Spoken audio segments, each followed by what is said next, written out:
Hi, my name is Juliane Ponan, and I am the founder of Creative Nature, a top 14 free allergen free brand.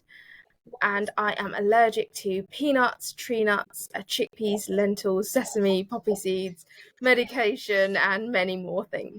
How and when did you first discover all these allergies then? My first anaphylactic attack was apparently when I was 2 years old. I don't actually remember that at all, but my mum can tell me that she was absolutely petrified when she found out I had a cookie, apparently at nursery, I had an allergic reaction at the time, and they think it was either the nuts or it could have been dairy because I did have a, a dairy allergy then, but it wasn't as serious as the peanuts and tree nuts.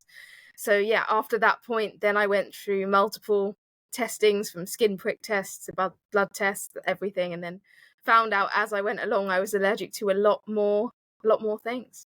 How did you find the process of the skin prick test and the allergy tests? I mean, just out of interest, was that difficult for you or was it quite straightforward?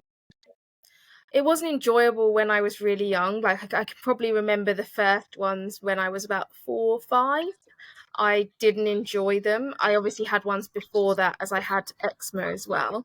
But it was like a process, and I found it really easy when my mum actually brought activities for me to do when I was there, and I found that quite good. And also like a picture journal. She used to have like a little journal that was like full of pictures, and I used to find it a lot of fun putting stickers in that book.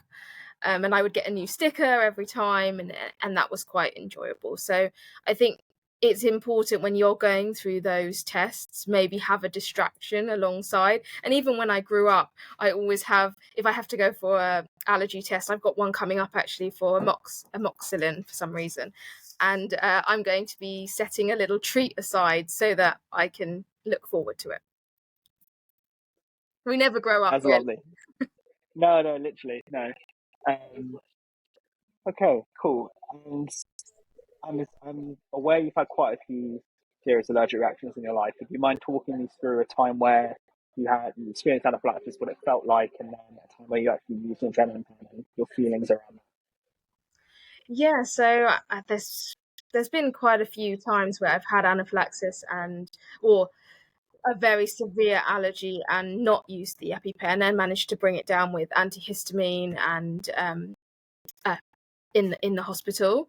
And that's been from sort of a an example when I was quite young and we went to a restaurant, and it was like a Chinese type restaurant, and it was my auntie's birthday. We're all sitting around the table, and they said, "No, no, no, it'll be absolutely fine." I put like one spoon to my mouth, and my lips started like swelling up really, really big. And my mum immediately knew that this was an allergy. So what we did when I was a kid as well, I used to get ice and become like get cold on me, and that used to help bring down the allergy for me. Obviously different people react in different ways, so I think it's important to understand how each individual reacts, and that's how I used to bring my allergy down as well. There's been other times where it's I've been struggling to breathe. So for example, like, it's gone to my lip, then my eyes, and just like my voice goes all hoarse, and I can't really get my words out, and I start feeling really tired. And this has been through one time when it was a they had the boxing on, and my dad had friends round, and they had bought peanuts with them, and they'd eaten some of the peanuts and then like done that with their hands. And I was a bit younger then, so I was like running around and like hugging everyone, and I actually came in contact with peanut, and unfortunately, yeah, I did have an allergy, and they administered the EpiPen. I was very scared. I have to admit, I have a big needle phobia. I still do. But I think it's really important that you learn to use an EpiPen from a very young age. And I learned on different things like oranges, teddy bears, different things like that to make me more comfortable with how to administer it. But when I was very young, even up to the age of sort of 14, my parents would administer an EpiPen for me. And I would be running around the garden going, oh, no, I don't think I need it yet. I don't think I need it yet. But actually, it's really important to make sure as soon as you're getting those symptoms to take the EpiPen. But that can be hard in itself to know exactly when, because I found that when I got older, I was very much like, sometimes the anxiety behind it, I didn't know if I was actually having a reaction or not. Whereas when I was younger, my parents knew exactly when I was having a reaction and they were very, very prepared for it. So when I got to university, I would say it was a little bit different, and I was more anxious about eating out. And then I felt like, did I know whether I was having an allergy or not?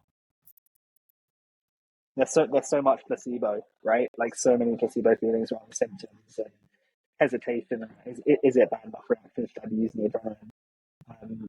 I'm assuming even though you have a needle phobia, sometimes there were hesitation, sometimes there weren't. Whenever the pen or adrenaline pen was used to treat you, you were happy that it was used and it did the job. Exactly that. And it's a, in the grand scheme of things, it's such a quick process, and it really doesn't, obviously it hurts for like a split second, but then you rub your leg and it's pretty much better. So I do think that you build it up in your mind to be this big thing that, oh my gosh, you've got to administer an EpiPen. And that is also because, luckily, if we haven't had an allergy for a long period of time, you're so used to not having to administer it, so you kind of forget in a way. And like riding a bike, it's, well, actually I can't ride a bike, so I probably can't talk there, but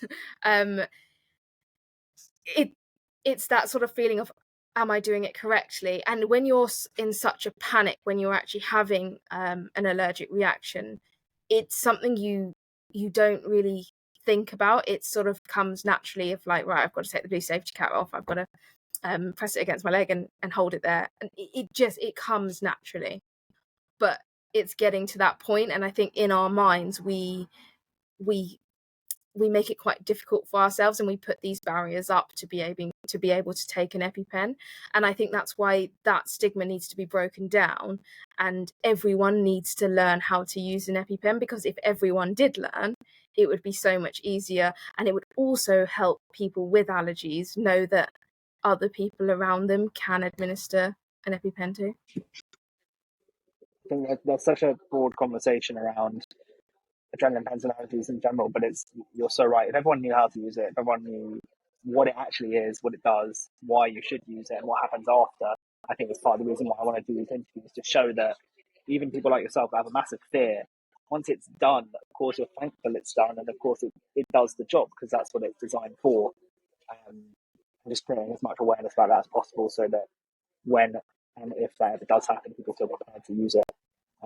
Not to say that anxiety won't still be a thing for people, because I know that it's quite widespread. And out of interest, do you feel like you have allergy anxiety?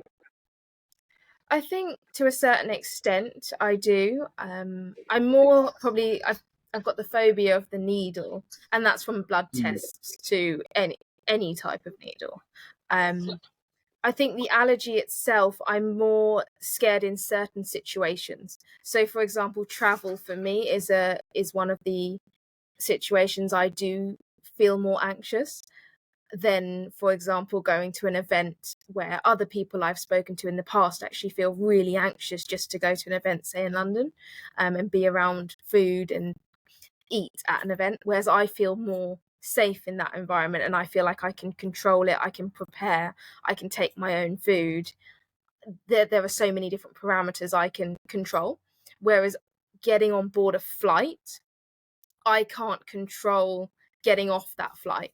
I don't know when's the next time I could get medical attention. I don't know what other passengers are going to bring on board. That type of thing, when I'm not in control, I find that quite difficult, and that's when the anxiety kicks into place. Similar with a restaurant, I guess.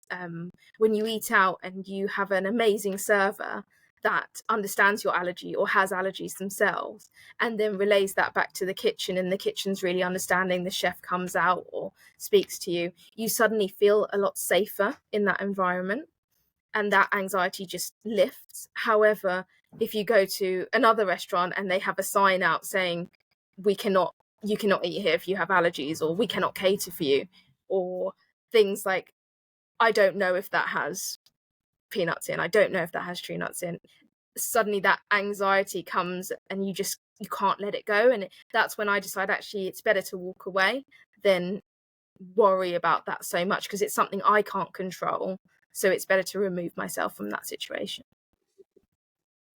So much of what you said about the airplanes in particular, that's all part of your guys' Creative Nature's recent campaign, Allergies on Airplanes. People not knowing that it's not just about the person with an allergy eating, but it's, to a degree yourself and people like Daniel Kelly for making contain, severe airborne anaphylaxis that people don't realise is just as dangerous.